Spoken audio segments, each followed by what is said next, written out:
మనుషులు ఎక్కువగా కష్టపడి హ్మ్, వేదన పడుతున్నారు. పాపం చేసి వేదన పడుతున్నారు. హ్మ్, మనిషికి ఎట్లు పోయినా కూడా వేదననే క్షే క్షేమమే లేకుండా పోయింది. దీనికి కొన్ని కారణాలు ఉన్నాయి. మనం తప్పు చేయకుండా ఉంటే మనిషి క్షేమంగా ఉండవచ్చు.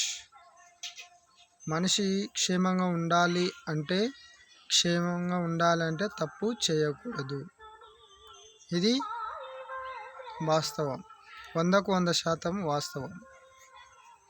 మనిషి క్షేమంగా ఉండాలంటే తప్పు చేయకూడదు. ఉమ్, అది ఏదైనా సరే తప్పు చేయరాదు. ఇంకోటి, పెళ్ళిళ్ళు కూడా చాలామంది అప్పులు తెచ్చి పెళ్ళిళ్ళు చేస్తున్నారు. తల్లిదండ్రులు ఎంతో వేదన పడుతున్నారు, బాధపడుతున్నారు.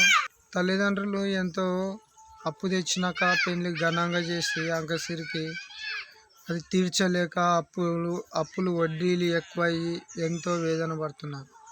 అట్లా కాకుండా మామూలుగా సింపుల్గా ఎంత అవుతుందో అంతలో చేసుకోండి. మీరు ఘనంగా చేయగలిగితే ఘనంగా చేసుకోండి. లేదు మామూలుగా చేయగలిగితే మామూలుగానే చేసుకోండి.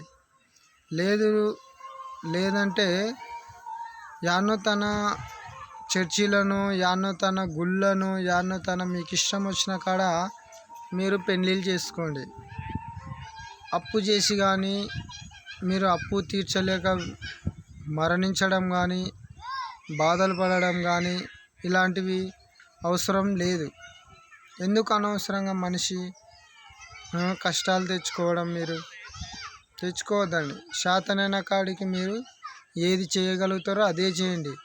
ఎవడో వాడు ఘనంగా చేసినాడు, ఎవడో తప్పు చేసినాడు, నేను తప్పు చేస్తా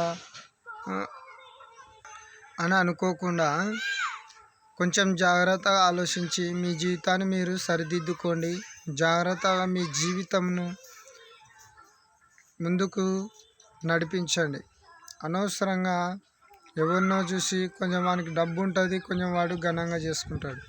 వాడు డబ్బు లేకుండా మామూలు ఓ రకంగా ఉంటే వాడు ఓ రకంగా చేసుకుంటాడు, వానికి చెల్తుంది.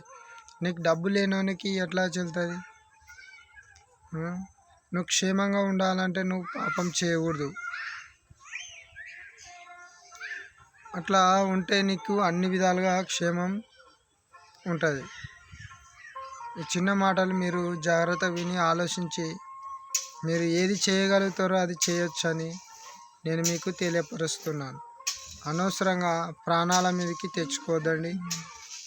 కట్టగలిగేవారు తెచ్చుకుంటారు, చేసుకుంటారు, ఏదైనా అది వాళ్ళకు నడుస్తుంది. కట్టలేని వాళ్ళకి ఇబ్బంది కదా. అందుకని జాగ్రత్త ఉండి మీరు మీ ప్రయత్నాలు మీరు జాగ్రత్తగా చేయండి.